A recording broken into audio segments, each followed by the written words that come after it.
Quais equipamentos o engenheiro eletricista precisa comprar para atuar com laudos técnicos de engenharia elétrica? Então esse vídeo é uma resposta bem completa, franca e cheia de detalhes sobre essa questão do uso de equipamentos em serviços de laudos técnicos, consultorias na área de engenharia elétrica. Em primeiro lugar, nós precisamos diferenciar três coisas: o equipamento, a fase de coleta de dados com algum equipamento e a pessoa, o profissional que está por trás dessa coleta de dados. Então nós temos três pilares importantes acerca da coleta de dados: o equipamento que vai fazer essa coleta de dados, o profissional por trás deste equipamento que sabe ali manipular o equipamento, fazer as configurações necessárias, e os dados colhidos através desse equipamento. Agora eu preciso retornar um pouquinho no assunto e informar que nem todo laudo técnico, aliás, a grande maioria não vai precisar de equipamentos.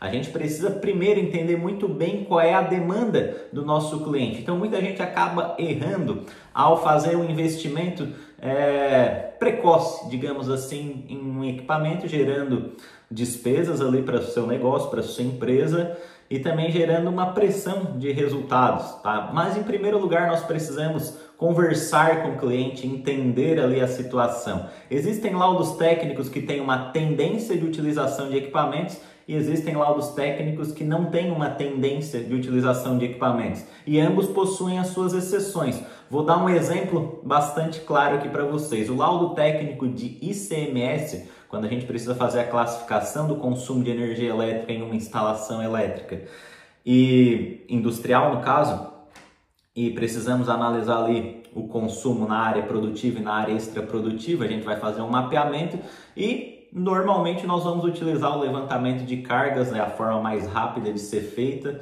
e estimar ali o consumo nessas áreas. Mas devido a alguma complexidade nesse sistema elétrico, pode ser necessário o uso de um analisador de energia, né? Já que a gente não consegue diferenciar muito bem os circuitos ali na instalação elétrica, não está muito bem organizado, pode ser que o analisador seja uma solução mais rápida, nesse caso, mais útil e mais lucrativa para o engenheiro eletricista. Então é um laudo que não tem uma tendência de utilização de equipamento, mas que pode ser necessário ali em alguma outra demanda. Da mesma forma, nós temos laudos técnicos que há uma tendência de utilização do equipamento.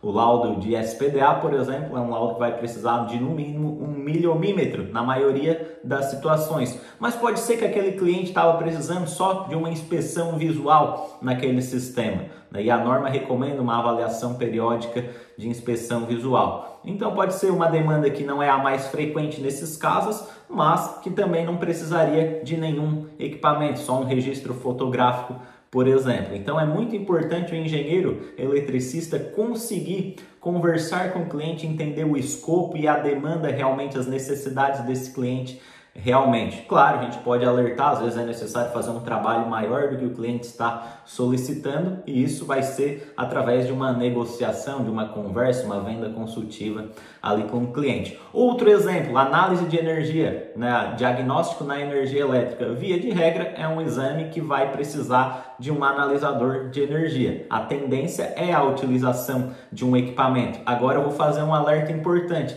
O problema pode estar acontecendo no fornecimento, uma tensão que está vindo inadequada lá da rede de distribuição da energia elétrica. Onde é que é o ponto que deve ser colocado esse equipamento de medição de energia? É lá no ponto de conexão, o primeiro lugar que precisa ser investigado nesses casos. E onde nós vamos obter este acesso? Com a distribuidora de energia. É ela quem vai colocar o equipamento dela lá no ponto de conexão desse sistema elétrico. Então o engenheiro eletricista pode poupar de alugar um equipamento nesses casos. Também pode poupar ali a unidade consumidora, quem contratou o engenheiro eletricista, de arcar com esses custos, né? E a distribuidora vai fazer esse serviço, então, ali seguindo a regulamentação legal. Tem os custos também, mas com certeza muito menor do que se o engenheiro eletricista fosse fazer um investimento, ficasse lá cuidando do equipamento, enfim, até a coleta de dados efetivamente acontecer, né? Esse exemplo do ponto de conexão é um, mas a gente tem também os problemas internos na unidade consumidora, lá mais próximos da carga. Às vezes um motor que está gerando uma sobrecarga na partida, né? São distorção harmônica, por exemplo, mais próximo de uma carga especial. Então, nesse caso, será utilizado um analisador de energia. Nesse caso, o engenheiro eletricista vai ter que ou alugar o equipamento ou terceirizar a extração de dados inteira, que é a forma que eu gosto de trabalhar, ou ainda o próprio engenheiro eletricista pode comprar o equipamento, aprender a utilizar o equipamento e fazer lá as medições, colocar o equipamento no circuito elétrico e ele mesmo fazer a extração de dados, tá? Então são 3 opções. Trouxe aqui vários exemplos para mostrar realmente que não é porque existe a necessidade de coletar os dados que o engenheiro eletricista vai ter que fazer este investimento. Pode poupar ali, se ainda a empresa não está, o negócio não está estruturado como um todo, poupar a energia de fazer um investimento precoce e colocar esse dinheiro em outro lugar onde ele vai conseguir otimizar ainda mais o negócio dele ou alguma solução que ele ainda não conhece e conseguir implementar no negócio do engenheiro eletricista e assim fazer uma alavancagem da sua empresa de uma forma muito mais interessante, rápida, sólida também, porque a gente vai começar fazendo um ou outro laudo, até em muitos laudos a gente tem a tendência de não utilizar o equipamento, vou dar alguns exemplos, NR10, o laudo fotovoltaico, né? NR10 e o laudo fotovoltaico, 2 laudos que não têm a tendência de utilização de equipamento, mas pode ser que uma condição ali, alguma desconfiança do engenheiro eletricista em relação ao funcionamento do sistema exija uma termografia mais apurada em algum ponto do circuito, por exemplo, aí teria que utilizar um equipamento nesses casos, tá? Então, principalmente o engenheiro eletricista precisa conversar com o cliente acerca da demanda, entender o que o cliente quer, entender como a engenharia elétrica, as boas práticas de engenharia recomendam que sejam feitas aqueles serviços para aquelas situações específicas e aí sim, se houver necessidade, o engenheiro eletricista então vai ter as 3 opções.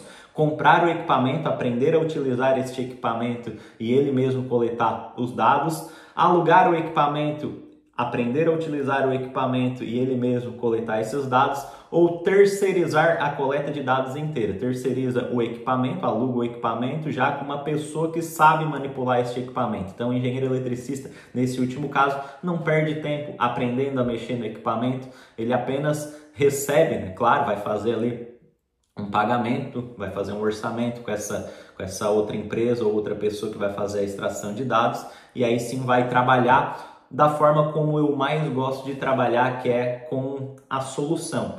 Com os dados que você tem em mãos, com a inspeção que você fez lá em campo, você consegue trazer a solução de forma muito mais a nível intelectual, mental, cognitivo e menos manual, que é um trabalho que geralmente vai remunerar menos o engenheiro eletricista. Quando a gente atua com soluções, nós estamos de fato trazendo ali mais lucratividade para o nosso cliente e com certeza quando a gente faz melhores resultados, os resultados nossos também são maiores e isso se traduz em uma questão financeira também, uma maior remuneração, maior prestígio, maior reconhecimento, mais indicação, né? A roda positiva aí costuma ser muito melhor nesses casos quando o engenheiro eletricista está bem configurado para o sucesso nesse caso. Então, o engenheiro eletricista vai ser mais valorizado quando ele atua na solução. E para ser solução, nós precisamos de dados, não necessariamente saber utilizar um equipamento de medição ou coletar estes dados.